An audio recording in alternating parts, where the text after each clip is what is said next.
alayhi wa sallam ní gbogbo Nàìjíríà tiwa lónìí òní làwọn sọdún àyàfà àwọn onífẹ̀ẹ́nu àwọn ẹni tó jẹ́ pé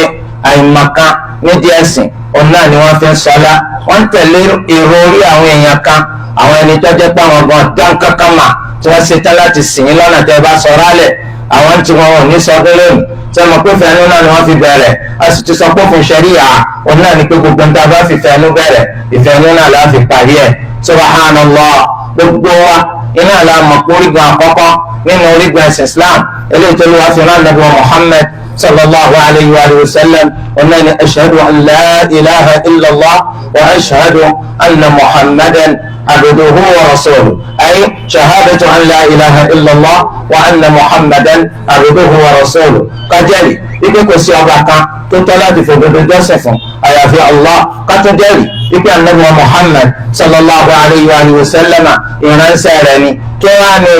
ní gbòǹbẹ̀ ìwọlé olórí mọ́tò lọ́dọ̀ tí ó fi lé àbí ọ̀nà olórí mọ́tò lọ́dọ̀ tí ò fi nílé àwọn astronomers ní gbogbo ilé ayé gbogbo wọn jánu kùlàlà ẹnu ló ṣe lẹ́nu bí ọ̀sẹ̀ kan tó kọjá yìí ó ní kò lè ṣeé ṣe ó sì lé lánàá ọgbọ̀njọ́ náà ni Ramadan ọ̀jẹ̀ wọ́n ní ẹ máa palẹ̀mọ́ ẹ múra pé lọ́pọ̀ ọgbọ̀n ẹsẹ̀ bá kù àwọn adá ti ṣe mọ́kàndínlọ́gbọ̀n sẹ́yìn ọkọ̀ wa lè láàkù nígbà tó sì jẹ́ pé kìí ṣe fẹ́ tinú yín la fi bẹ̀rẹ̀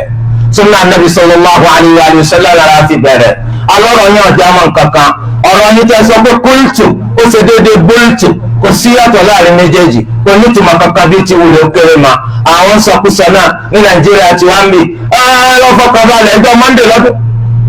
Monday kìíní ọ̀la ní kó tó lọ ìdí tó o bá lọ ìdí lónìí ojú tì ọ́ gbogbo ẹni tẹ́ntẹ́ nífẹ̀ẹ́ nínú àti ẹ bá lọ ìdí lónìí ojú tì subhanallah ẹfẹ́ fẹ́ lórí ìsèpàrọ̀ anabi Muhammad sallallahu alayhi wa sallam ẹni tó wá fẹ́ sìnra tó ṣe pé náà látẹ̀lé tá a fi sórí rẹ̀ ọ̀nà ẹni tó ṣe pé tó bá